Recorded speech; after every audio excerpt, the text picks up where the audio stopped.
Yun na po mga vlogger, kumusta po kayo at magandang hapon sa lahat. Araw po ngayon ng Monday, Pizza 30 September 2024. Yung mga content creator dyan at saka yung mga digital creator na katulad ko, kumusta rin din po kayo lahat. Ako'y narito din po sa Lalod, Bulusan, Sorsogon, kung saan po kami dito dati nakatira noong pandemya. Ay nandito na rin din po kami at ngayon pabisa-bisita na lang po ako dito sa aming bahay. Dahil malungkot din na ang bahay talaga walang tao. Pero una-una po din sa lahat, ang Panginoon dahil siya ang nakakaalam, dahil siya lang ang nag-iisang perpekto sa mundo. At saka ingat-ingat din po tayo sa lahat kasi po hindi naman natin hawak ang ating buhay. Kumbaga walang permanente sa atin dito sa mundo. Lahat tayo ay aalis pag kailangan.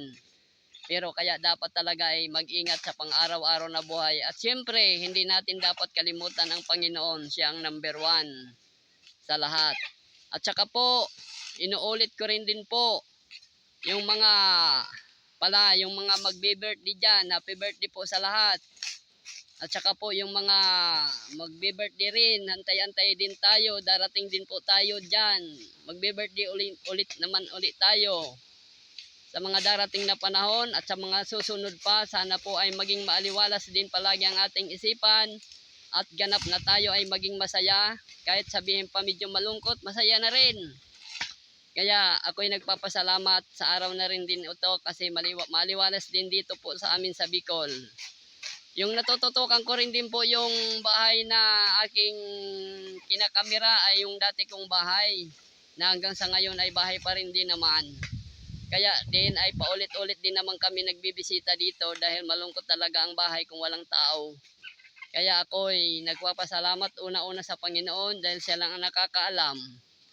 Sana po ay patuloy nagiging malusog ang aking katawan dahil talagang kumbaga malapit na rin din. Ilang taon na lang, 60 years na. Pero darating tayo dyan kung paparatingin. Pero siyempre, sa pag-iingat, walang imposible kung gagawin. Kaya, bahala na ang Panginoon.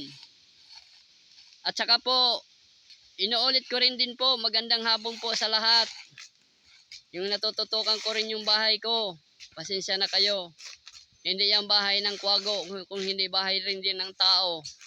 Kaya kung sino po yung nakakakilala sa akin at nakakaalam, pumunta lang dito sa bahay ko sa Lalod, Bulusan, Sorsogon. Open kayo lahat, wala akong pinipili, maging sino ka man. Sige po, thank you sa lahat sa mga nakakarinig at nakakaalam sa akin. Maraming salamat po sa inyo. God bless you all.